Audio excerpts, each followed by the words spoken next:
Ahora vamos a ver causalidad Lagrange o causalidad de Granger. ¿Ok? Hay gente que le gusta decir a Lagrange, hay gente que le dice causalidad de Granger, depende. Depende de la traducción. En inglés es Granger causality. Ahora, ¿de qué se trata eso? Digamos, la idea es tratar de evaluar causalidad en econometría, pero ya en series de tiempo. Entonces, este término de causalidad Lagrange, de Granger, se usa en serie de tiempo específicamente. ¿Ok? La idea es que se dice que la variable X causa Lagrange Y si tener en cuenta los rezagos de X nos ayuda a predecir mejor Y que lo que podríamos haberlo hecho sin ello. O sea, básicamente eso es. Supongan que tienen AR1, ¿ok? Un AR1, digamos, así. Y la idea que lo que ustedes están queriendo evaluar es el efecto de X en Y, pero habiendo controlado por el rezago, digamos, de Y. Entonces lo que quieren evaluar es la significancia estadística de beta 2, esa es la idea. ¿Okay? Pero solo de beta 2, habiendo hecho el control. Esa es causalidad Lagrange. O sea, obviamente en un AR1, que es fácil, sería simplemente una prueba T sobre beta 2. Eso sería todo. Pero típicamente lo que va a ocurrir es que vamos a agregar mucho más rezagos. Eso es lo que siempre nos va a pasar. Típicamente no nos vamos a quedar con un AR1 o VAR1, sino que le vamos a agregar más rezago. Entonces lo que se hace es básicamente hacer una prueba F. ¿Okay? Una prueba F sobre todas las variables que no son Y. Que no son Y, ¿no? Que no están a la izquierda de la ecuación. Esa es la idea. ¿Okay? Supongan un var 2, por ejemplo, esto sería un ejemplo más clásico. Entonces tenemos dos variables X y Y. Entonces, como es un var 2, lo que estamos diciendo, recuerden, es agregar el primer rezago y el segundo rezago, tanto de X, aquí, como de Y, aquí y aquí. ¿Okay? Eso es lo que estamos haciendo. Entonces, lo que vamos a hacer, digamos, básicamente en una causalidad Lagrange, es ver, por ejemplo, si X causa Lagrange Y, lo que se hace es X causa Lagrange Y, entonces lo que se está evaluando es la significancia estadística conjunta de beta 2,1 y beta 2,3. Eso es lo que estamos haciendo. Eso está evaluando básicamente causalidad Lagrange. No es demasiado complicado, no es demasiado complicado. La idea es que lo que estamos haciendo es ver si los rezagos son estadísticamente significativos, básicamente, dado que controlamos por Y. Obviamente hay que tener siempre cuidado con esa palabra de causalidad, ¿no? O sea, siempre hay que tener esos cuidados, como siempre, en econometría. Entonces, cuando hablen de causalidad a Lagrange, la gente va a entender que están hablando de significancia estadística. No están diciendo que esto con certidumbre causa lo otro. Están hablando de significancia estadística. Eso es lo que me importa. ¿Hay forma de probarlo? ¿Cómo probarlo? O sea, digamos, ya que no sea causalidad Lagrange, sino tal vez como lo que se hace en inferencia causal. Claro. A eso quería llegar. Ese es el tercer punto que está acá. Por ejemplo, el tema de variables omitidas. Te puede pasar perfectamente que tengas un tema de variables omitidas. ¿Ok? Perfectamente. Digamos. Entonces, siempre eso está sujeto a exactamente las mismas críticas de toda la vida en lo que es inferencia causal. ¿Ok? Tienen exactamente las mismas críticas. Entonces, más allá que se llame causalidad Lagrange, porque Granger es el que surgió con este concepto, tiene todas las mismas críticas que tiene cualquier método econométrico. ¿Ok? Eso es lo primero. Entonces, así ustedes estén armando un bar con las variables y demás y tengan su sustento, siempre puede ocurrir alguien que le diga, pero es que usted se está olvidando de tal variable en su modelo. Eso puede pasar. ¿Ok? Eso lo tienen que tener en cuenta. Entonces, básicamente, usted está confundiendo correlación con causalidad. Y es perfectamente posible. Perfectamente posible. ¿Okay? Entonces, por ejemplo, puede haber alguna variable z que causa y en lugar de x. Estamos teniendo la famosa confounding variable. ¿Okay? Eso es perfectamente posible. Y eso siempre es posible precisamente, y en serie eso en general tiende a pasar también, y bastante, porque conseguir series a veces de esas variables tan críticas es difícil. Ya en cortes transversales ya es complicado conseguir ciertos datos. Imagínense que acá están queriendo conseguir datos a través del tiempo y a través de varios periodos. Entonces hay veces que eso es bien complicado. ¿Ok? Veamos en esta. Vamos a ver dos ejemplitos. Vamos a ver dos ejemplitos sencillos. Vamos a ver, por ejemplo, un ejemplo clásico, clasiquísimo, que es desempleo e inflación. Es el ejemplo más clásico, lejos, lejos, lejos. ¿Ok? Es un ejemplo sencillo, lo vamos a hacer fácil, porque básicamente lo que tendríamos que hacer es hacer una serie de pruebas, que es lo que hablábamos recién, hacer pruebas de red unitarias, por el curso de ART, de integración, tomar primeras diferencias y demás. O sea, vamos a hacer un ejemplo simple. Y después vamos a hacer, sí, un ejemplo un poco más sofisticado, que es el de Sims, de 1972. Es viejito, pero no importa, como ejemplo sirve. ¿Ok? Básicamente lo que se estudia es si cambios en la oferta monetaria causan al PIB o viceversa. ¿Okay? Que ya hemos visto un ejemplo simple, ahora lo que vamos a hacer es tratar de hacerlo un poquito más sofisticado. ¿Okay? Eso está en un do file que se llama granger.do. ¿Okay? Granger.do. Ya lo he cargado, ya lo he abierto acá, granger.do. ¿Okay? Vamos a ir viendo cómo corre esto. Entonces vamos a ir desde el principio. Esto va a ser un ejemplo muy simple. ¿Ok? Recuerden que tienen que utilizar este comando. Yo ya lo acabo de cambiar. En vez de fred use, usar import fred. Para que este comando funcione, tienen que registrarse. Es muy fácil. En la página de la Fed. Esto es Federal Reserve Statistics, algo. No me acuerdo qué era la D. Tienen que registrarse, entonces tienen que conseguir un ID. No es súper complicado, es súper gratis y es rápido. Entonces, pero tienen que tener claro que eso va a pasar. ¿Ok? Vamos a correr esto rapidito. Esta es la primera parte. Espero que esto corra bien. Vamos que corra bien. Listo. Entonces, ¿qué es lo que hemos hecho, digamos? Hemos importado dos series que son las que van a estar aquí. Le voy a poner el rename, digamos. A ver, que corra bien. Listo. Entonces, hay dos cosas que estamos haciendo. Estamos corriendo la tasa de desempleo y el deflactor de precios. Para los que no lo tienen presente, digamos, la inflación se puede medir tanto por el índice de precio al consumidor, esa es una posibilidad, pero también está el deflactor del PIB, o sea, otra posibilidad. Básicamente lo que se hace es utilizar los precios corrientes, la PIB a precios corrientes, después se calcula el PIB a precios reales y se saca, digamos, el deflactor. ¿Okay? Entonces estamos usando esas dos cosas. Lo primero que vamos a hacer, digamos, es calcular la diferencia en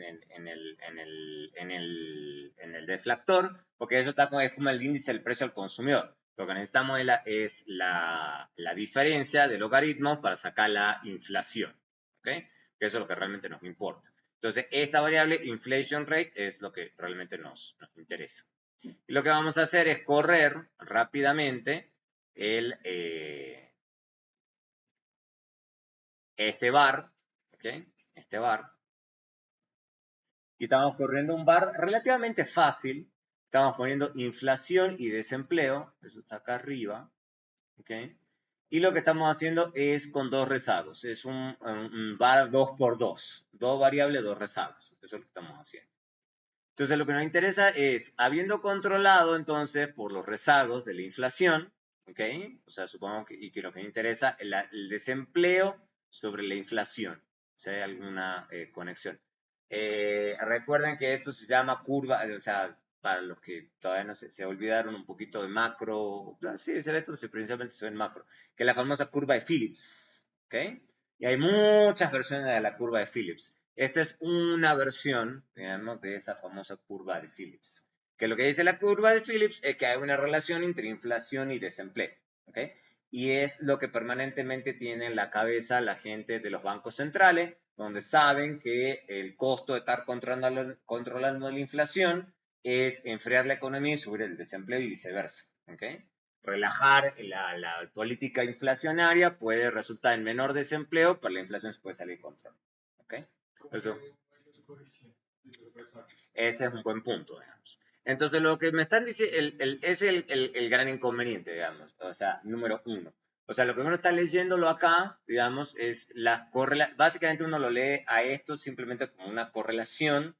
Trata de no interpretarlo en forma directa. Eso va a pasar muchas veces. Tal vez la magnitud que no sea relevante, pero la dirección es importante. O sea, digamos, estamos diciendo que es persistente en el segundo rosado. Exacto, pero es que ese es mi punto. Lo que va a pasar en estos modelos VAR es que generalmente la gente no le presta demasiada atención a estos coeficientes de forma aislada. De forma aislada. ¿Por qué? Porque simplemente estoy teniendo estos rezagos, que son varios rezagos, pero además tengo otra variable acá. ¿Ok? Y entonces tengo ya varias variables y además tengo rezagos, primero y segundo rezago. Entonces la gente trata de no leer rápido de acá las direcciones de los efectos, trata de no leerlos ahí, trata de utilizar otras herramientas, eso es lo que vamos a ver enseguida. Por ejemplo, una de las herramientas que la gente trata de usar para evaluarlo un poco mejor son las funciones impulso-respuesta, porque básicamente eso introduce un shock y uno ve qué es lo que el modelo me predice y ya, pero tratan de no leerlo de acá, porque recuerden que lo que acabamos de decir, hay mucho rezago, hay mucha variable, y además acá tengo solamente 2x2. Imagínense un modelo más complejo, es difícil a ojo leer. Lo que sí a la gente le importa de esto, que es lo que realmente a lo que estaba queriendo ir, es la significancia, la significancia estadística. Eso es lo que la gente dice, bueno, hay cosas un poco lógicas. Hay una fuerte correlación de inflación consigo misma, eso uno esperaría eso, pero fíjense y desempleo también consigo mismo. En general, siempre las series, eso ya lo hemos visto del estudio de los procesos ARMA y demás, están muy autocorrelacionadas consigo mismas.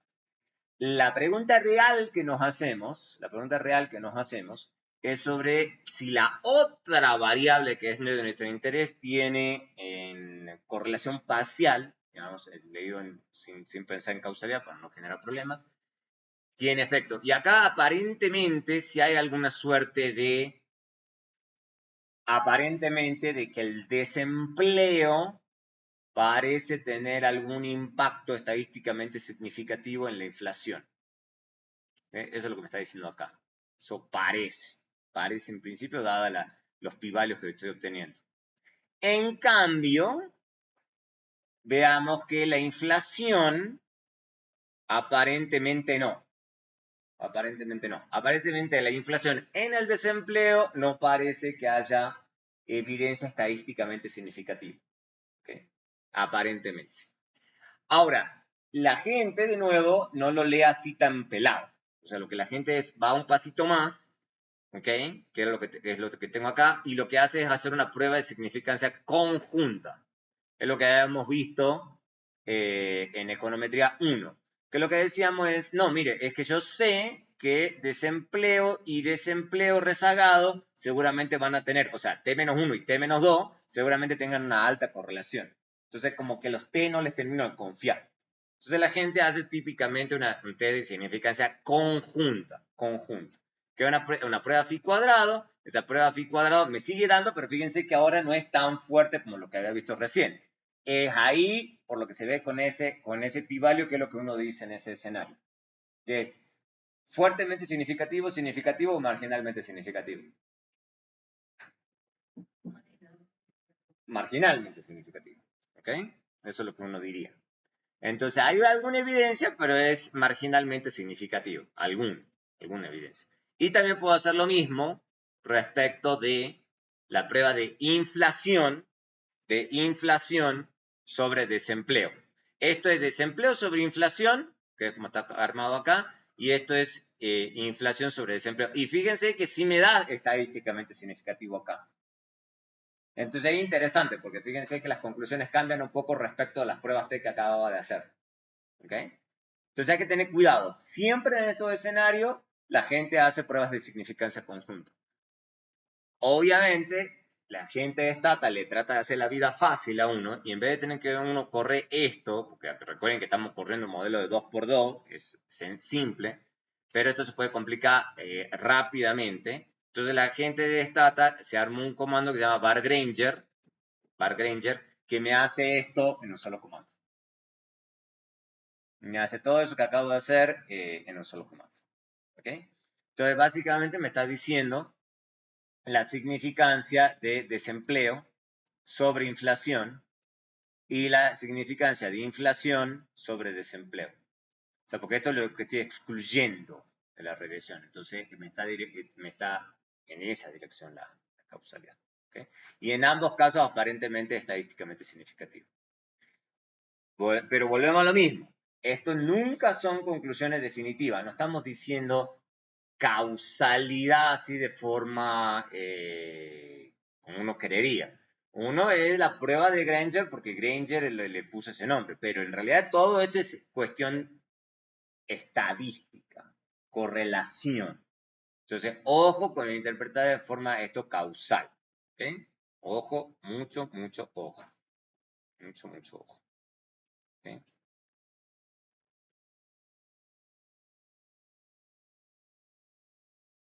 Ahora bien, veamos el caso en cambio de Sims. Sims, eso es lo que está abajo. Sims lo que hizo es lo que es, a ver, justo no le puse el label, es oferta monetaria y PIB. Oferta monetaria y PIB. Que a eso a la gente también de los bancos centrales les interesa mucho. Entonces vamos a agregar esto. Probemos que corra bien. A ver. Corra, corra, corra. Yo sabía. Function.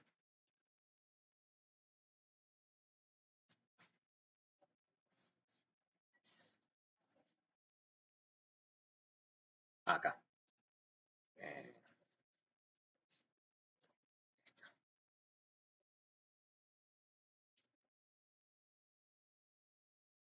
Listo.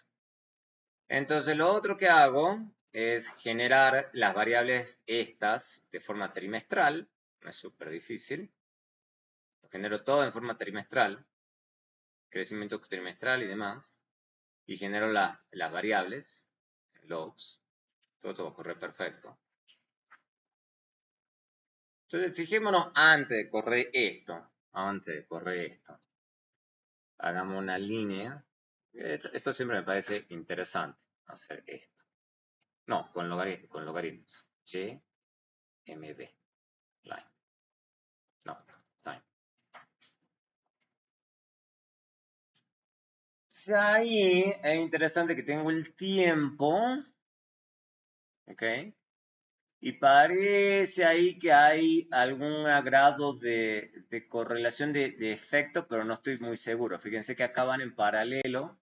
¿Ok? Esta es roja, es oferta monetaria y esto es PIB. ¿Ok? Entonces parece haber alguna conexión, pero no estoy súper seguro. Por eso es que la gente hace estos modelos BAR. ¿Ok? Y obviamente que esto tiene sus varios saltos de Y, ¿no? Tienen que tener cuidado, porque acá lo que estoy haciendo es correr las variables en sus niveles, no estoy sacando primeras diferencias o crecimiento. Acá habría que hacer pruebas de raíz unitaria para estar seguro de lo que uno está haciendo, que las series sean estacionarias y demás. No estamos saltando este paso aquí, o sea, simplemente a los efectos de mostrar bar a la Granger. Y esto es básicamente lo que hizo Sims, entonces estamos tratando de seguirlo más de cerca lo que Sims hizo. ¿Okay? Entonces fíjense que esto es y simplemente porque esto es un poquito más enredado, fíjense que qué es lo que estoy haciendo. Bar de nivel de PIB contra nivel de oferta monetaria. ¿Ok? Estoy agregando 8 rezagos. O sea, ahí ya la cosa se está complicando bastante más. Y lo que estoy haciendo, que esto es importante, estoy agregando algunas variables exógenas, que son las usuales. Por ejemplo, una cosa que siempre uno haría, digamos, dado que no hemos tomado las primeras diferencias, uno siempre agregaría como exógeno el tiempo, ¿ok? Porque el tiempo evidentemente no es exógeno, no es una variable que afecte a otra, es el tiempo, nada más. ¿Para qué? Para controlar por tendencia. Y lo otro que estoy haciendo acá, con estas binarias que están aquí, están controladas, armadas acá, está metiendo unas binarias por trimestre. ¿Para qué? Para controlar por estacionalidad. Entonces lo que estoy haciendo con esto que está acá es controlar de forma exógena por tiempo y estacionalidad. O sea, dos cosas que yo estoy seguro que son exógenas y lo estoy controlando. ¿Y por qué esa parte de agregarlo exógeno simple? Es para que esto aparezca al final de cada una de las regresiones. Fíjense, ¿qué significa exógeno? Significa que básicamente no está entrando con rezagos. ¿Ok?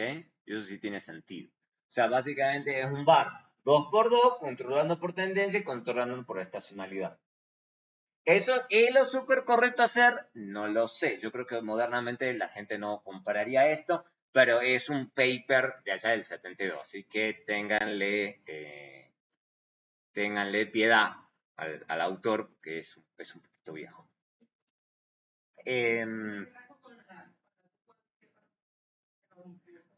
La omite por colinealidad perfecta. Eso es trampa de variable DAM.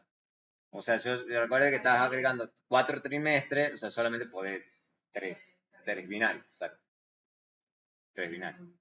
Una pregunta allí, en los modelos VAR, o sea, ellos no toman una variable como función de la otra, sino que hacen el ejercicio bilateralmente. Exacto.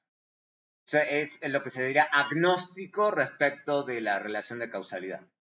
Esa es la idea. La idea, como mencioné al comienzo de esto, es dejar que los datos hablen por sí solos. Y eso tiene, lógicamente, sus críticas y sus elogios. Dicen, no, o sea, es muy bueno que seas agnóstico, y hay gente que dice, no, usted está loco, usted no puede ser endógeno, tan agnóstico. Usted debería plantear un modelo en donde estén claras las relaciones y tratar de estimar ese modelo. Entonces, bueno, tiene sus críticas, lógicamente.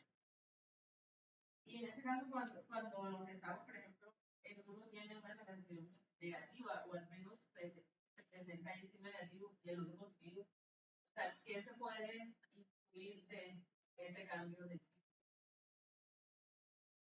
los estados? Claro, eso es lo que mencionaba recién. La gente trata de no leer directamente de acá porque es un enredo. De hecho, fíjate acá es bien difícil evaluar para qué lado se va la cosa. Súper difícil. ¿Cómo? No, es difícil. Es muy difícil de leerlo de ahí. Y además lo que te puede pasar son cosas como las que están aquí. Fíjate acá. Primero y principal que tenés que evaluar lo estadístico, ¿no es cierto? Que es todo lo que está acá. Y recién te tenés que poner a ver el tema de los signos. Y fíjate que te da negativo, positivo, positivo, positivo, positivo, negativo, positivo, negativo, positivo. O sea, es un enredo. O sea, querer evaluarlo de ahí es bien complejo. ¿Ok? Por eso lo que vamos a ver, y eso lo vamos a ver enseguida, lo que la gente hace es usar funciones impulso-respuesta. Porque es una línea. Que lo que te está diciendo es, ante tal shock, eso va a subir, va a bajar, y además, en una de esas, en cierto periodo, porque es el problema de serie, acuérdate que tenés que pensar en forma dinámica. Entonces, lo que te puede pasar perfectamente es que para cierto periodo da positivo, y después en una de esas da negativo, y después tiende a cero. O te puede dar positivo y después va tendiendo a cero, o te puede dar negativo y después tiende a cero. O te puede dar un efecto permanente también. Exacto. Exactamente. O sea, pero eso se da solamente en los bar o en los bar. En los bar cuando digamos en el ejercicio en el taller sobre la rama, daba un patrón negativo claramente, por ejemplo. Claro, pero fíjate que en un AR o ARMA o ARIMA o todos esos, siempre es la variable consigo misma. Consigo misma. Consigo misma. Acá, si estás evaluando, puede ser consigo misma, que es la parte que está aquí, o sea, lógicamente, pero a lo que en general le estás queriendo apuntar con estas cosas es otra variable, cómo te afecta a esta, habiendo controlado por la variable en sí misma, exactamente. O sea, ¿qué tanto efecto tiene la otra variable una vez que controlaste por la otra? Por los rezagos de la otra. Eso es lo interesante. Ahí lo que vi yo raro fue que la variable de inflación, creo, en la de desempleo, con ella misma cambiaba así. ¿Viste? Sí. Entonces hay que tener, por eso te digo que, no hay que leerlo tan directo de acá. O sea, por eso les digo, tengan un poco de cuidado. Lo único que estamos haciendo en este punto es evaluar esto de causalidad Lagrange, que es lo último que está acá. Y fíjate que esta causalidad Lagrange, lo único que está evaluando, y ese es un buen punto de lo que está esto al último, es significancia estadística. no está diciendo nada del signo o la dirección de una variable en otra. Lo que te está evaluando solamente significa esa estadística. Entonces, esto en esencia te está diciendo, mire, la oferta monetaria parece tener, no parece que haya evidencia estadísticamente significativa de la oferta monetaria sobre el PIB. En cambio, a ver, no, las dos. Y el PIB tampoco parece afectar, al menos estadísticamente hablando, a la oferta monetaria. Pero no está diciendo nada del signo. No está diciendo, en ningún caso está diciendo el signo, del positivo, negativo, o sea, no está diciendo nada. Nada. ¿Okay? Eso es lo más importante. No es lo más importante. ¿Okay? Pero son dos ejemplos súper fáciles. Ahora vamos a ver esto de las funciones impulso-respuesta. Porque básicamente está el problema que ya se han dado cuenta, digamos, o sea, y está bien, digamos, o sea, ustedes ya lo van viendo, se van adelantando un poquito. Porque este tema eso es lo que se le dice en la causalidad indirecta. Causalidad indirecta. O sea, ¿qué pasa, por ejemplo, si X causa Z y es Z después el que causa Y? ¿Ok? Entonces eso es una suerte de lo que mencionaba recién, una suerte de variable omitida. O sea, y eso pues es perfectamente posible. O sea, y causalidad de Lagrange no lo puede detectar. No lo puede detectar. O sea, de nuevo, lo que ustedes están captando es pura correlación. ¿Okay? De ahí a que ustedes digan que eso es causal, hay un salto grande. ¿Okay? La prueba de causalidad de Granger no detecta eso. O sea, son la prueba de una sola ecuación. Y ya, eso es lo máximo que están haciendo. Causalidad indirecta opera a través de múltiples ecuaciones. ¿Okay? Entonces, lo que la gente hace, en general, es lo que yo les digo, la gente usa los IRF para tratar de evaluar eso. Vamos a ver tanto el IRF, que es lo que hemos visto hasta ahora, y lo que vamos a ver en esta clase es lo que les llaman IRF ortogonalizado. Ortogonalizado. La gente, por diferentes razones, les gusta un poco más. A mí me gusta más la usual, pero a la gente no le molesta la usual. Ya vamos a explicar el por qué. ¿Por qué el IRF ortogonalizado? Lo que hacen los IRF suponen que el shock en una variable no afecta a las otras variables endógenas del modelo. O sea, uno está poniendo esto acá y uno calcula, como les decía, con un producto de matrices, está calculando el efecto de un shock. Pero el problema es que ese shock que yo estoy metiendo puede afectar muchas variables simultáneamente y en una de esas el IRF usual puede ser engañoso. Está bien, yo creo que eso puede estar, no es demasiado loco. O sea, entonces lo que queremos es un shock que se dice exógeno, ¿ok? Un shock exógeno en una variable, ¿ok? Y ese shock exógeno, o sea, un shock que afecta solamente esa variable y no toca a las demás, ese efecto, ¿cómo afecta a las demás variables? O sea, lo que me interesa es un shock exógeno, ¿ok? O sea, básicamente es un shock no correlacionado. Esta es la idea. La idea es descorrelacionar ese shock que estoy agregando en el sistema. ¿Ok? Descorrelacionarlo del resto de las variables. Y solamente ese shock, en solamente esa variable, ¿cómo afecta a las otras? Esa es la idea. Ortogonalizarlo, se dice. O sea, descorrelacionarlo. Eso sí es posible de hacer. Básicamente lo que se hace es estimar un bar y se impone cierta suposición o restricción para dibujar la IRF. Eso es lo que se está haciendo. ¿Ok? Lo que se está haciendo es lo que se llama una ortogonalización de los errores que forman parte de un bar. Si tienen ganas, lo pueden ver en el libro. Eso se llama descomposición de Cholesky. ¿Ok? Eso viene de álgebra lineal. No lo vamos a tocar, porque me parece que es un enredo. Es bien pesado aprender eso de la descomposición de Cholesky. Pero hay que entender en realidad los efectos econométricos, el espíritu. Lo que se está queriendo hacer es que usted, el shock ese, no me toque los otros E. ¿Sabes que ustedes van a tener en un bar varios E, varios errores? Lo que están queriendo hacer es que solamente se toque uno de los E y no el resto. Ya. Eso es lo que en este punto tienen que aprender. Si les interesa aprenderlo con detalle, está un poco en Levendis, explicado un poquito por arriba, pero si les quieren aprender como corresponde, les toca agarrar un libro de álgebra lineal y buscar descomposición de Cholesky. Básicamente eso es tomar una matriz, ¿ok? Y por medio de un proceso descomponer esa matriz. Eso es básicamente lo que están haciendo. Como es matriz, es álgebra lineal. ¿Okay? Hagamos una cosa simple. ¿Ok? Vamos a tomar este bar simple y vamos a suponer que la matriz de varianza, covarianza de los errores, esa es la idea, es esta. O sea, vamos a suponer que este error consigo mismo obviamente tiene una correlación de 1, este error tiene una correlación consigo mismo de 1. Pero además vamos a suponer que tienen entre ellos una correlación de 0,75, o sea, de que la correlación entre este error y este error es mayor a 0. Eso es lo que estamos haciendo. Veamos cómo funciona eso.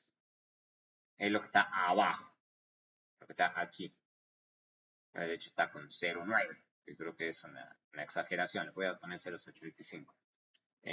Como tengo en el ejemplo. Entonces voy a explicar paso a paso qué estoy haciendo en esta simulación. ¿Se lee bien? ¿El código? Eso es lo importante. Bien. Entonces, ¿qué estamos haciendo con este código? Estamos armando, como toda la vida, una simulación. ¿Okay? Estamos armando, veamos, limpiamos todo. Armamos una local, para los que ya tienen olvidado un poquito Stata. Básicamente, la local es como una variable con un número nada más, que va a estar solamente cuando corre el comando, pero después va a desaparecer. Básicamente le estoy metiendo, entonces armando una local que tiene el valor 100. Eso es lo que estoy haciendo. O sea, no es nada sofisticado. En Stata hay locales y hay globales. Las globales son cosas que se mantienen todavía en la memoria incluso cuando termina de correr el código.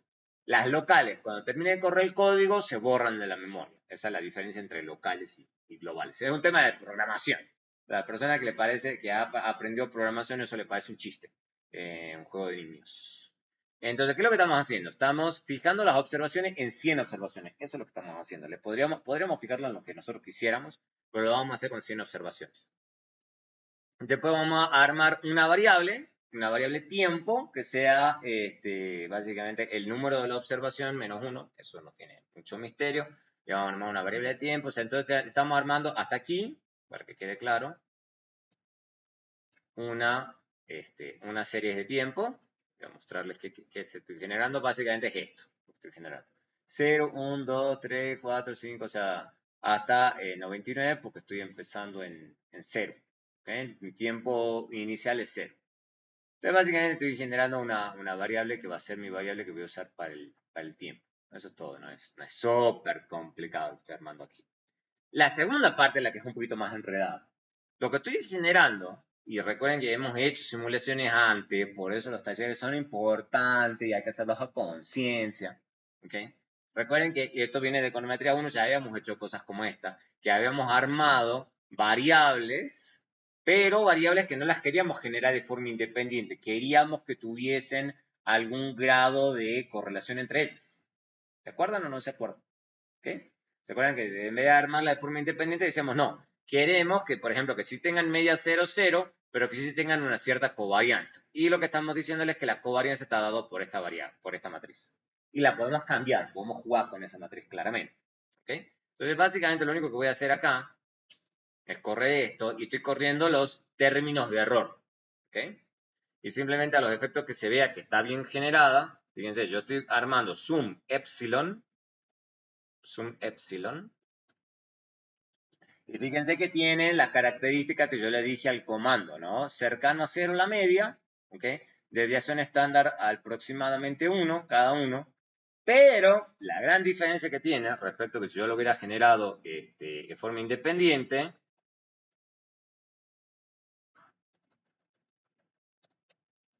es que ahora sí tienen una correlación entre ellos. O sea, son términos de error que no son independientes entre ellos. ¿Okay? Y el nombre me lo está diciendo, no me lo estoy inventando, el epsilon y va a ser el término de error de y el epsilon x va a ser mi término de error de x. O sea, no me estoy haciendo nada. ¿Ok? La idea es que los términos de error ahora no van a ser independientes, sino que están correlacionados entre sí. Esa es la idea y el espíritu de esto. Entonces, o sea, básicamente se vuelven como endógenos, digamos, los términos de error. O sea, tienen que ver el uno con el otro. Eso es lo que, el espíritu de la simulación. ¿Qué es lo que voy a hacer acá? Acá voy a generar simplemente dos variables y y x, ceros, o sea, son puros ceros, y lo que está más adelante lo que va a hacer es hacer el reemplazo. ¿Y cómo lo voy a estar reemplazando? Le estoy reemplazando de la observación 2 a la observación t, digamos, recuerden que el periodo máximo, el número total de observaciones, y lo que estoy haciendo es armándome acá la matriz, el var, básicamente. Es el var, o sea, el proceso generador de datos del var. Eso es lo que estoy haciendo. La única diferencia que estoy respecto a lo que hemos hecho antes es que en vez de estar estimando el var, ahora yo estoy simulando el var. ¿Okay? Esa es la gran diferencia. Es lo mismo que hemos hecho hasta el día de hoy, que antes simulábamos, digamos, variables solas. Ahora estamos simulando ya directamente un var entero. ¿Okay? Esa es la gran novedad. Esto va a correr rápido, afortunadamente. Esto es sencillo para la máquina. Uy, ¿por qué no? Quietly, vamos a ver si. Ahí sí. Quietly. Correcto. Hasta aquí ahora. Esto siempre. Quietly es opcional. Tampoco me va a cambiar la vida el quietly. Me está diciendo básicamente que en vez de correrlo a esto, sí, bueno, voy a correr así. No sé por qué no. El quietly. Quietly es para que ahora se van a dar cuenta que es para que no me muestre la salida. Ahora me la va a mostrar. Eso es todo. Ah, porque está con el local, perdón. Mil disculpas, ya sé por qué da error. Porque es el local, es lo que le acabo de decir al comienzo. Básicamente no lo está tomando porque el T es una local, entonces básicamente le estoy poniendo vacío ahí, entonces por eso me está dando sintaxis inválida. Tengo que correr todo desde el inicio. Tampoco hay que matarse, digamos. O sea, vamos hasta acá. Vamos a correr todo. Listo. Entonces ahí, a ver si corrió bien. Vuelve a correr hasta aquí. Sí. Listo, yo creo que ahí corrió bien. Siempre uno se tiene que asegurar que se haya armado bien. Fíjense que está bien armado. Ahí no están dando los datos vacíos. ¿Okay? Tengo entonces y x. Que de nuevo, en la realidad, esas son las dos variables que siempre que ustedes van a tener. O sea, ustedes no ven epsilon. Ustedes lo que ven es a y x. ¿Okay? Entonces, lo que van a hacer acá, digamos, sabiendo cuál es la estructura, obviamente, normalmente eso no va a ser el caso. Fíjense que esto, dado ese var, ¿qué es? ¿Qué var es?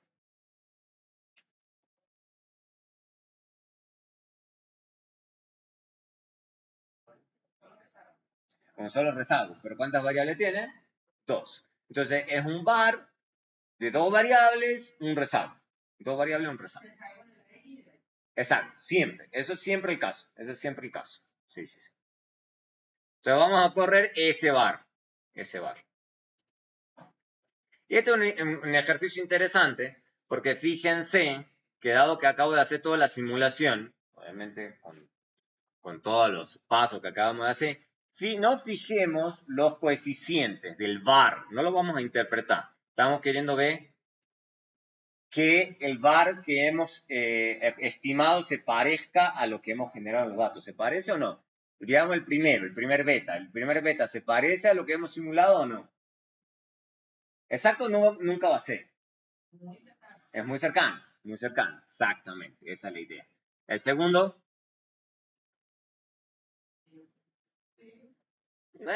no exacto, o sea, habría que ver el intervalo de confianza, está dentro del intervalo de confianza, ¿ok? Quizás si tendríamos más datos, recuerden que acabamos de hacer una simulación de 100 datos.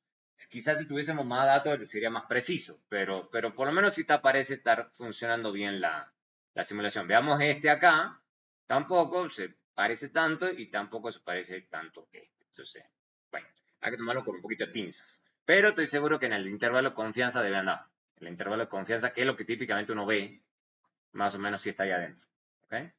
a pesar de que la estimación puntual exacta no se parezca. Seguramente si lo hiciéramos con 100 observaciones estaría más cerca. ¿Ok? Listo. Entonces, habiendo dicho eso, supongan que ustedes hacen lo que justo no está ahí, pero me parece importante ponerlo, Bar Granger. Si uno hace un Bar Granger, fíjense que sí me está diciendo que X parece que sí tiene una fuerte correlación con Y también parece tener un efecto en X. O sea, parece. Sin embargo, de nuevo, eso no me dice nada de los signos. Nada, cero. No me está diciendo absolutamente nada respecto de eso. Para eso lo que se hace es lo que dice precisamente acá, IRF, create IRF, ¿ok? Y voy a hacer dos gráficos, ¿ok? Voy a hacer esto, simplemente me crea un archivo que se llama .irf. Eso es un archivo DTA solamente que tiene extensión IRF. O sea, eso no tiene ningún misterio. Lo que sí puedo usar después de eso es unos comandos para hacer los gráficos de los IRF. ¿Ok? Y esto sí es interesante. Vamos a hablar un poquito de esto. Entonces, este IRF es, recuerden, la variable que está acá, la primera que está, tiene IRF y dice X acá. Y dice, este es el impulso, entonces la primera variable que tengo ahí es el impulso. Y la segunda variable es la respuesta. Entonces lo que tengo acá es que el impulso y la respuesta es lo mismo. ¿Ok? Y lo primero que tengo acá es la función impulso-respuesta, lo que es azul es la función impulso-respuesta, o sea, la IRF. Entonces la azul es la IRF. ¿Ok? Y la roja, ¿ok? El autogonalizado, ¿ok? Entonces, lo que me está diciendo es, mire, hay cierta diferencia cuando usted ortogonaliza, no es la super diferencia, casi pues, se parecen, a veces que en otro escenario va a ser muy diferente. Vamos a ver por qué, cuándo. Lo voy a volver a simular esto y se van a dar cuenta. ¿Por qué? Porque ahora está en 0,75 la correlación. De todas formas, es relativamente alto, entonces fíjense que hay cierta diferencia y acá el impulso y la respuesta es el mismo. Acá, en cambio, el impulso es X, la respuesta es Y. Entonces, nos fijemos que, por ejemplo, en el caso ortogonalizado, me está diciendo que el efecto de X y Y parece que es un poco más chico. ¿Okay? Pero fíjense que es interesante, porque la función impulso-respuesta aquí es positiva y se diluye. En cambio, acá es negativa y se va diluyendo. ¿Ok? Se va en negativa y se va diluyendo. Acá, y esto es X en Y. Esto que está acá es Y en X. Y en X. ¿Y qué me está diciendo acá? Que de acá es bien interesante porque es un poquito diferente. Fíjense que aquí, de nuevo, la ortogonalizada, digamos, esta es la original, la que nosotros veníamos usando hasta ahora. Y es bien interesante porque me dice, no, mire, el shock al principio no tiene efecto, después negativo, pero va tendiendo después hacia cero. En cambio, me dice, la ortogonalizada me dice que nada que ver. Me está diciendo, mire, el efecto del cero, en realidad, es bien positivo, después negativo, y recién tiende a cero. Entonces, las conclusiones que uno puede sacar son bien diferentes, ¿okay? Dependiendo de si uno usa la común o la ortogonalizada. ¿Okay? La ortogonalizada. Y supongamos, por ejemplo, porque por eso yo creo que lo tenía así, pongan 9. Supongan que la correlación entre los errores es gigante, mucho más alta. Entonces, fijémonos qué tanta diferencia hay ahí entre esos dos. Acá las diferencias pueden ser un poco más grandes, debido a que hay más correlación. ¿Okay? Entonces, fíjense que hay unas brechas más grandes, especialmente en este, creo que acá hay el caso más claro, que es si usamos el clásico. ¿Okay? Entonces ahí es donde está la diferencia. Y ustedes miran, bueno, pues ¿por qué la gente, ya que estamos, usted, profe, yo entiendo que usted me enseñó esto de función impulso-respuesta, pero bueno, ¿por qué la gente no usa entonces siempre el ortogonalizado? Y listo, digamos, ¿para qué complicarnos la vida? ¿Para qué usar algo que está mal? Porque eso es lo que uno piensa, digamos, dice, esto está mal. Y nos ahorramos el problema. Tiene un problemita esto, digamos, bueno, y lo último que voy a hacer es que voy a correr el grafo ORIRF, que así es como realmente uno presentaría las cosas. Estamos haciendo, recién hicimos la comparación IRF versus OIRF. Acá lo que uno presentaría es esto así, esto tiene los intervalos de confianza. ¿Okay? Entonces uno no solamente grafica los IRF, sino los intervalos de confianza. O sea, de este IRF, si es estadísticamente significativo o no. Ya, o sea, ahí es donde realmente uno lo evalúa. Si uno se fija, estas estimaciones son estadísticamente significativas, prácticamente las del periodo 0, pero las demás no lo son. Entonces hay bastante imprecisión. Y eso seguramente tiene que ver con que tenemos dos cosas. Tenemos una muestra relativamente pequeña y que los errores están bastante correlacionados. Entonces, esto no debería sorprender.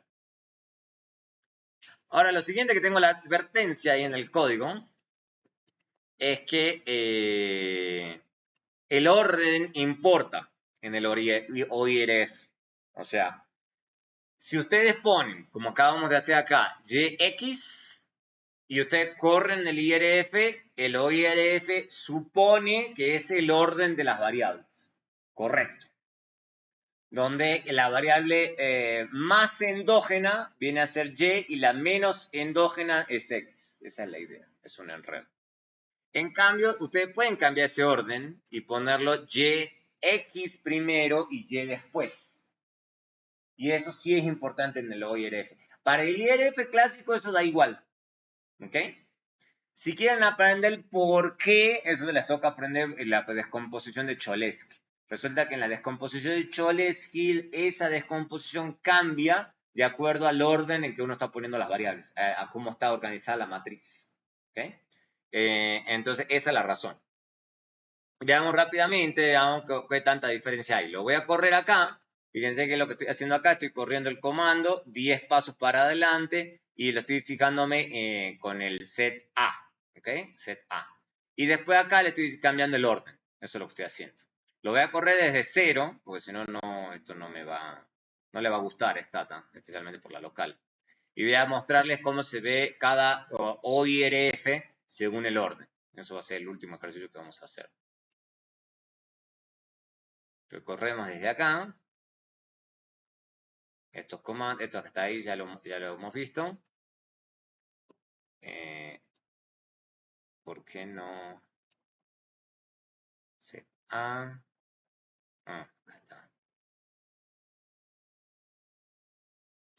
No, creo que simplemente con esto estamos bien. Esto creo que lo puedo eliminar.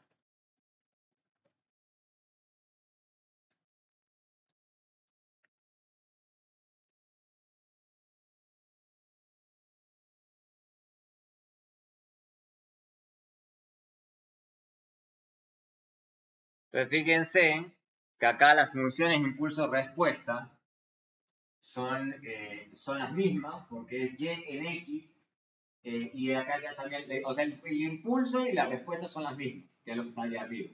¿Okay? Después lean bien el comando. Pero fíjense que sí dan respuestas bastante diferentes y las dos son OIRF. Las dos son OIRF. Fíjense que este me está diciendo que el efecto es súper positivo en el primer periodo y después se va a negativo y después tiende a ser estadísticamente no significativo. En cambio acá me dice que no, que directamente es, no aparece en el periodo 0, pero sí después aparece negativo y se va dividiendo poco a poco a través de los diferentes periodos. Entonces las respuestas que puedo obtener son bastante diferentes. Entonces es el lío. Vamos a usar OIRF. ¿Qué es lo que la gente hace en general? Va probando, digamos, a ver qué tanta diferencia hay. Eso es lo que termina haciendo la gente en la práctica. Y ojalá no haya demasiada diferencia. Y si la hay, tratan de argumentar, ¿ok? El por qué, ¿ok? O sea, el orden importa, es lo que acabamos de ver, ¿ok? Entonces, el proceso de ortogonalización depende del orden en que se agregan las variables en el bar, ¿ok? Entonces, lo que se hace típicamente, si se va a mostrar las OIRF, se trata de justificar el orden, de por qué las variables tienen que entrar en ese orden. Y eso no es tan fácil muchas veces, ¿ok? La idea es determinar qué variable es más probable que sea causal e independiente y ponerla primero, ¿ok? Esa es la idea. Luego fijar la segunda, la tercera y demás, ¿ok? Y eso va contra la idea de que los malos son a los... Exacto. O sea, entonces acá ya te está saliendo poco a poco de esa intuición. porque esa es la obsesión del economista, de buscar la exogeneidad y la endogeneidad. Esa es la obsesión lejos. Entonces, el que es no economista, eso le parece un poco extremo, pero en economía la gente está acostumbrada a eso. ¿Okay? La teoría es que, obviamente, que si los shocks están altamente correlacionados, el orden sí es importante. Si hay una baja correlación en los shocks, el orden debería ser insignificante. Entonces, por eso la gente va probando, digamos. Dice, bueno, si yo pruebo diferentes OIRF y todos se parecen, eso es evidencia de que no hay mucha correlación, digamos, entre los errores. Entonces yo me puedo quedar tranquilo y directamente quedarme con el IRF clásico. ¿Okay? Si hay mucha diferencia entre los OIRF, eso es evidencia de que hay un problema de correlación, entonces debería tratar de quedarme con un OIRF. ¿Okay? Lo que le hace la gente de nuevo es básicamente prueba diferentes OIRF y los compara a ver qué pasa. Obviamente que eso suena muy bonito en la teoría, ¿no? Porque ahora recuerden que tenemos dos variables. Imagínense con 3, o con 4, o con 5, o con 20. O sea, probar un montón o sea, tener muchas combinaciones ahí. Entonces eso a veces no es tan fácil como uno creería. ¿Okay? De hecho, yo en el paper que yo tengo 5 variables. Entonces, probarla con 5 variables a diferentes ORF me puedo volver loco. Que me tocaría probar con todas. Pero sí, en estricto sentido debería ser eso. ¿Okay? Por ejemplo, con 4 variables hay 24 posibilidades. Con K variables hay K factorial posibilidades. Entonces, se puede volver pesado, especialmente cuando tengan muchas variables. Entonces, ¿qué es lo que hace la gente en general para no tener que estimar 24 modelos y tener que elegir? Pues estiman un orden, hay un orden que al final del día uno siempre prefiere, y ponen en el orden decreciente, como le decía, de exogeneidad. ¿Ok? Y luego lo que hacen es simplemente ponerlo exactamente al revés. Entonces, supongan que ustedes dicen, no sé, PIB, desempleo, tasa de interés del banco. Entonces lo corren así porque a usted le parece que esa es la forma indicada y después lo ponen al revés y ya. O sea, esa es una buena estrategia.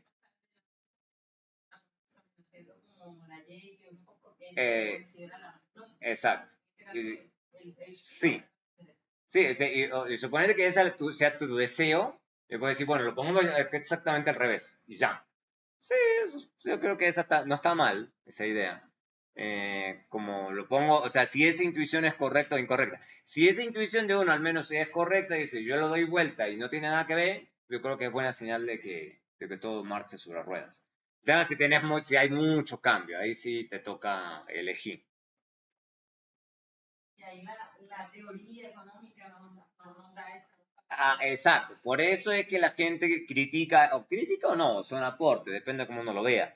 Dice, no, es que usted antes de correr todo esto, usted debería tener un modelo matemático que le indique claramente cuáles son sus endógenos y sus exógenos. Por eso se les enseña primero macro, para que piensen en ese modelo en particular que están estudiando, cómo entran las variables. ¿Okay? Por eso es importante tener los modelos macro claros, porque al final del día, eso es cierto, digamos, no se puede basar únicamente en los datos. ¿Okay? Tiene que haber algo ahí, algún modelo. ¿Okay? Por ejemplo, veamos un ejemplo, con esto vamos a cerrar ese tema. Yo creo que VAR 2 lo vamos a dejar para la próxima clase y vamos a empezar a hacer VAR 2 y cointegración. Entonces veamos, para cerrar este tema de bases de VAR, porque esto es bases, ¿qué es lo que uno normalmente haría? Vamos a seguir los siguientes pasos de un paper, digamos, que uno haría si uno quiere usar todo esto. O lo obvio, descarga y formatea los datos, se asegura uno que los datos sean estacionarios, determina el número de rezagos, ¿okay? Estima el VAR, ¿okay? Y verifica que el VAR estimado sea estable y después investiga causalidad de Lagrange y se calcula los IRF. Esos serían, a ver, muy simplificado, Pero esos serían los pasos usuales. Ese sería el manual, con muchas comillas, que uno seguiría. ¿Ok? Eso está al final del código. Al final, final. Y está al final, lógicamente, de esta presentación. Entonces vamos a ir acá. O otro IRF, digamos, si lo quieren ver después, digamos, podríamos hacer con 3 variables en vez de 2. Vamos a ver directamente este último ejemplo, que fíjense que no es tan largo, no es tan largo. Pero lo vamos a ir viendo con cuidado porque tenemos bastante tiempo. Entonces, fíjense aquí, tenemos, vamos a ver PIB y desempleo. PIB y desempleo. ¿Okay? Esto es lo que típicamente uno haría. Vamos a importar las series. ¿Ok? Espero que se importen bien. Vamos, crucemos los dedos que se importe bien. Porque a veces eso siempre me da miedito. Que vaya a haber errores en el código. ¿Bien? Pero yo creo que ya sé dónde me metí la pata. Metí la pata aquí. Esos son los datos de la sección. Estos son todos datos de la FED. Exactamente. Entrar y registrar. Sí. GMP.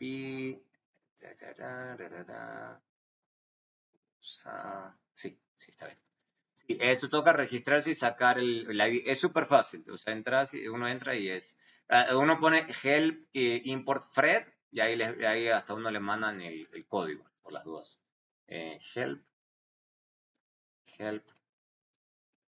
import Fred. Está acá y acá mismo está el enlace. Es súper fácil. ¿Ok? Entonces, ahí no hay excusa. No conseguí la idea. Si a uno se lo pasan súper sencillo eso. Entonces, no hay que preocuparse.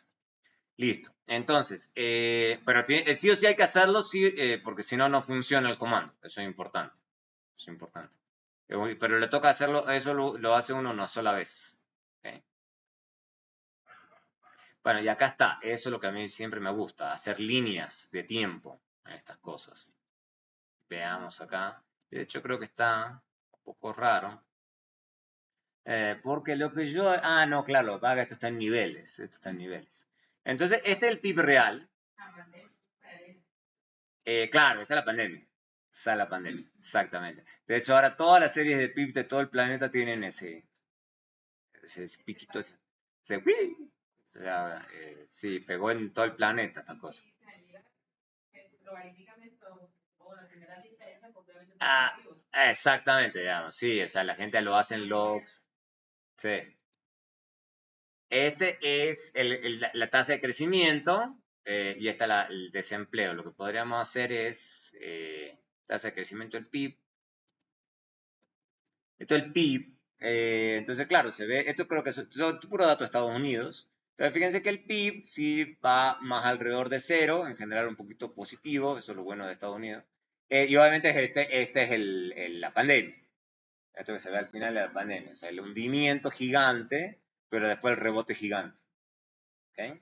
Ese fue el producto de la pandemia. Y después bajó. Pum, pum, pum. Se estabilizó, exactamente. Y lo que tenemos, lógicamente, también podemos hacer una línea del desempleo. Del desempleo. Lo que no veo es por qué no tiene la último tramo, digamos, hasta el último. No sé por qué no tiene la última parte, los últimos años. Sí, tiene como hasta 2015, raro. No sé por qué llegaron solamente hasta ese periodo. Habría que ver, o sea, en los datos de la FED, porque llegaron solo, quizás cambiaron la metodología o alguna cosita, pero sí, pero por eso siempre es importante hacer los gráficos, a ver si se ve algo raro, eso es importante, eso es importante.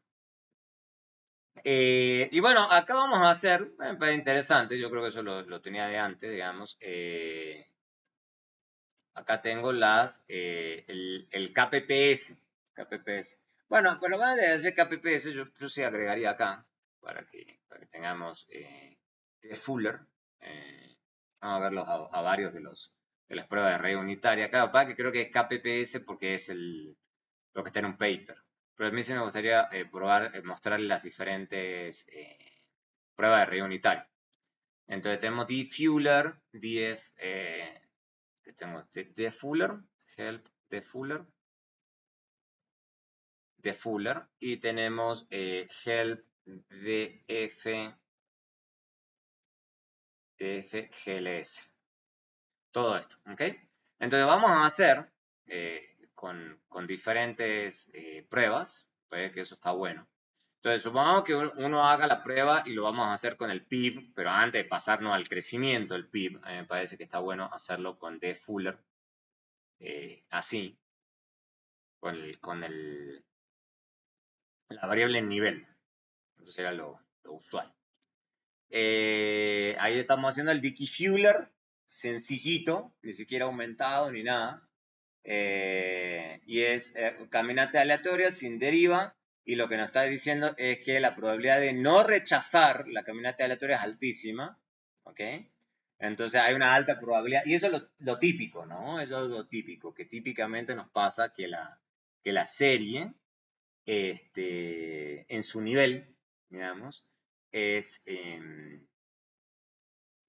no estacionario. Eso nos va a pasar todo el tiempo. Podemos jugar con otras pruebas si tenemos ganas. Por ejemplo, aquí. Ahí. Supongamos la GLS. La GLS a mí me gusta mucho porque me prueba con diferentes lags. El de recién no me prueba con diferentes lags. Este me prueba con un montón de lags, digamos, en la prueba de raíz unitaria, digamos. Y me dice, mire, según esto, usted debería quedarse, según todas estas cosas, con un solo rezago. Entonces ahí no estamos tan locos.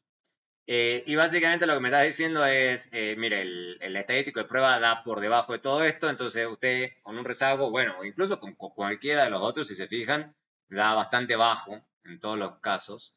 Entonces, independientemente del número de rezagos que estoy eligiendo, hay mucha evidencia de no estacionalidad. Eso es lo que me está diciendo. Obviamente, que es lo que le dice el manual a uno, digamos, bueno, y probamos con el KPSS ahora. Es el último comando. KPSS. Que es otro. O sea, me está haciendo la prueba de KPSS para esta variable. Me está diciendo, bueno, voy a hacer hasta máximo 5 rezagos por el criterio de Schwartz, no hay problemas. Y hay unas autocovarianzas corregidas acá. Y esto es los valores críticos que yo tengo que ver. Y muy parecido a lo que está acá. Es súper parecido. Solamente que acá está con otro estadístico de prueba. Y hay que lo que sí hay que acordarse es que acá la hipótesis nula es diferente. Hay que acordarse que acá, en la anterior, la hipótesis nula es la no estacionariedad. Acá la hipótesis nula es la estacionariedad. Entonces, ¿ok? Entonces acá hay que tener cuidado con eso.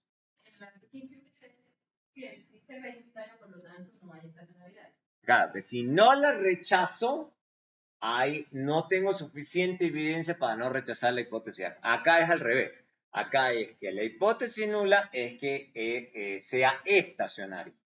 ¿Ok? Entonces, si la rechazo, es que tengo evidencia de no estacionariedad. Es al revés. Por eso hay que estar muy atento. Y fíjense que lo que me está dando es que el estadístico de prueba, independientemente del número de rezago, es mayor que cualquiera de los valores críticos. Entonces me está diciendo que hay evidencia fuerte en contra de la estacionariedad. ¿Ok? Es al revés. Por eso les dije que me parece bien mostrarle los pasos. ¿Ok? Por eso lo voy a copiar y lo voy a agregar al código. Me parece que está bien mostrárselos a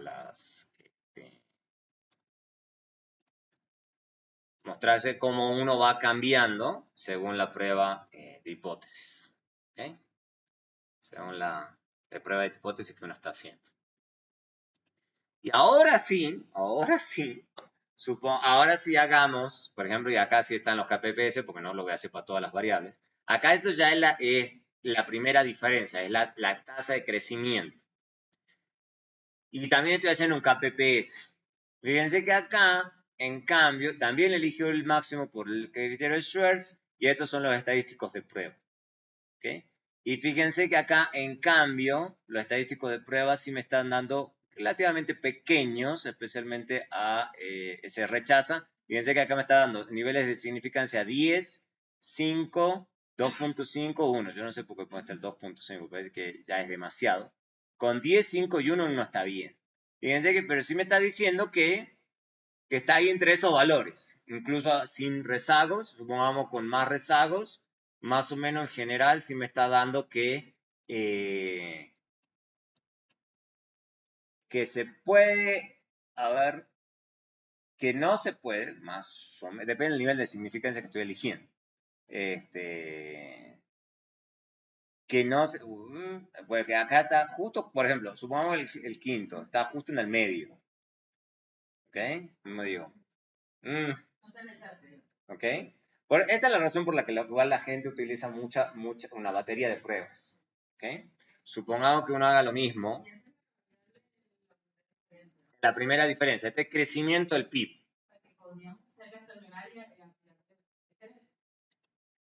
Sí, en teoría, pero uno especialmente la tasa de crecimiento, uno trata de no sacarle la segunda diferencia. Supongamos entonces DF, entonces uno usa varias pruebas, como les decía. Entonces supongan acá, me está diciendo que acá sí puedo rechazar con bastante fuerza la hipótesis de no estacionariedad. Esto es lo que me está diciendo en el rezago 1. Ahí está la Dickey-Fuller generalizada. Y también, pero fíjense que interesante, acá es donde están más o menos coincidiendo con la otra prueba. Pero con 15 rezagos, estoy ahí, ahí como que rechazo, pero no más o menos. Sí, como que es marginalmente significativo. Ahí está el lío. Entonces uno está ahí en la duda. Está en la duda. Sí, está ahí en el límite. Pero este es un buen ejemplo, porque precisamente ustedes se van a encontrar con esto, de que tienen que tomar esas decisiones. Si tomo la otra diferencia o hago todas más, o hago más pruebas, o las pruebas de diferentes pruebas de radio unitaria. Por ahora yo en este caso no lo voy a hacer, digamos, porque si no es un enredo, especialmente la interpretación, pero a veces uno se va a encontrar con esa encrucijada. Veamos ahora el KPPS de desempleo, pero desempleo en nivel. Desempleo en nivel. Entonces, en este caso, hay que volver a la hipótesis inicial. Y acá, la hipótesis nula es la estacionariedad. Entonces, acá lo que me está diciendo, de acuerdo a toda esta hipótesis, de que en general, uno no está súper seguro, sí da que se rechaza. En general. Va, entonces uno dice, ok, entonces me toca, o sea, esta es la hipótesis nula es estacionariedad. Entonces estoy rechazando estacionariedad. Entonces debería sacarle la primera diferencia. Por eso pasarse de las otras pruebas a esta es una enredo. Exacto. Exacto. Exactamente. Sí, ahí se fue una pregunta, no estoy seguro. Supongo que deben existir más, pero hasta ahí hasta donde por lo menos yo conozco. Debe haber más, pero. Y obviamente acá te dice, ¿no? De que es estacionaria. Okay. Acá no, acá ya tengo todo muy chiquitito. Acá tengo todo muy chiquitito, entonces no tengo suficiente evidencia para rechazar que sea estacionaria. Entonces ya ahí me freno. Ya no sigo sacando diferencias. Porque esta es de la tasa de desempleo. Esta es la primera diferencia de la tasa de desempleo. ¿Ok? Exacto. Entonces hay que tener cuidado. Sí, exactamente. Está sacando la tasa de crecimiento de una tasa. O sea, ¿ok? O sea, van entendiendo por qué meterse en series. No es fácil meterse en series. Hay que tener eso que acaba de decir en la cabeza. ¿Ok? Entonces, ¿pero qué es lo que nos está diciendo entonces todas estas pruebas en general? Nos está diciendo que lo que yo debería correr es un bar de la tasa de crecimiento del PIB versus la tasa de crecimiento del desempleo. Eso es lo que me está diciendo. Aquí en términos econométricos. Pero no sé cuántos rezagos usar. Entonces, ese sería el siguiente paso que uno haría. Entonces, ¿cuántos rezagos debería utilizar en mi bar? Entonces, lo que hace este comando, hace toda una batería, corre rápidamente bars con 0, 1, 2, 3, 4, 5, hasta 8 rezagos y me da las medidas de bondad de ajuste. Todas las medidas de bondad de ajuste.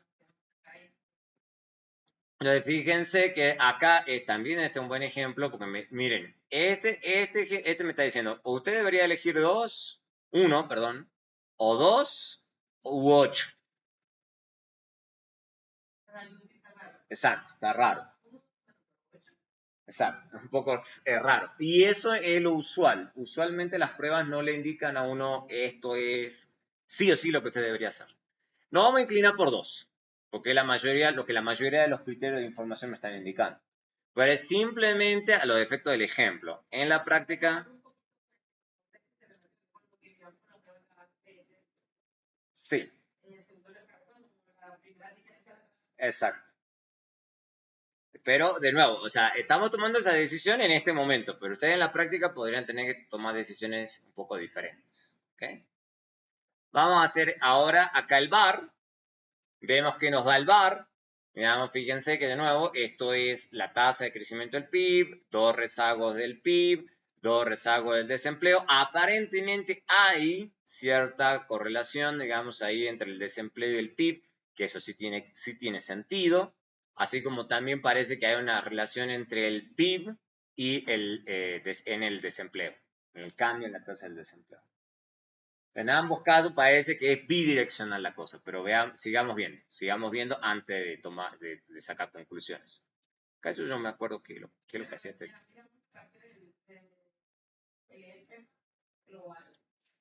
Claro, pero vamos por parte. Suponete que vos hagas eso. Acá esto es otro bar, pero que ya me está haciendo los IRF.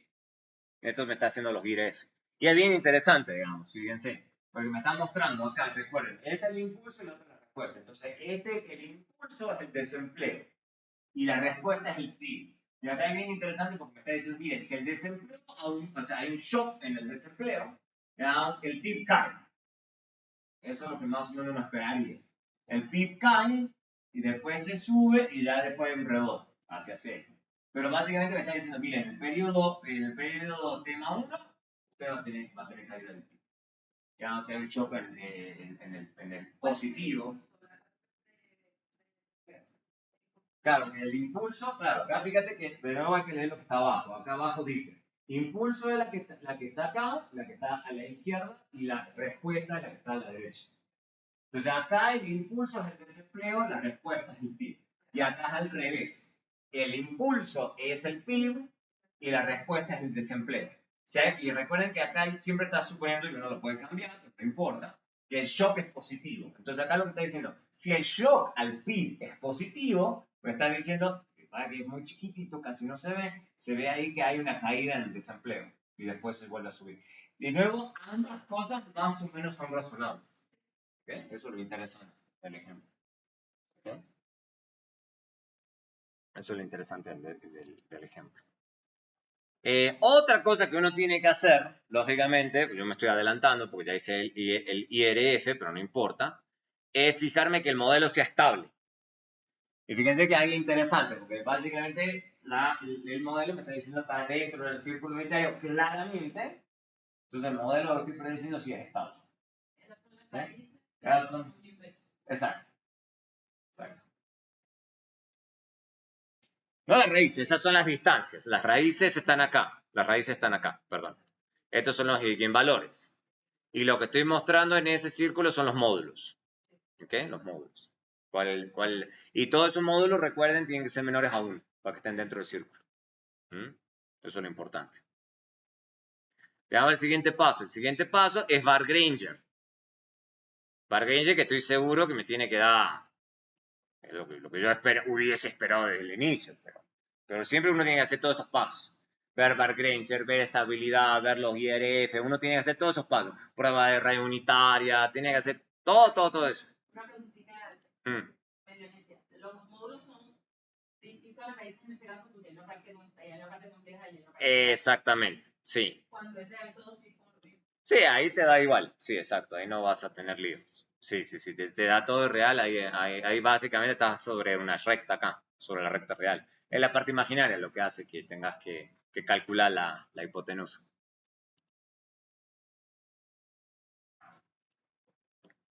Y lo último que tengo acá, a ver. El OIRF. Porque puedo hacer el IRF o el OIRF y querer evaluar la diferencia entre ambas cosas. Eso también es posible. Lo que pasa es que acá, bueno, no sé por qué está set name. Está haciendo demasiado o IRF. Creo que viene de antes.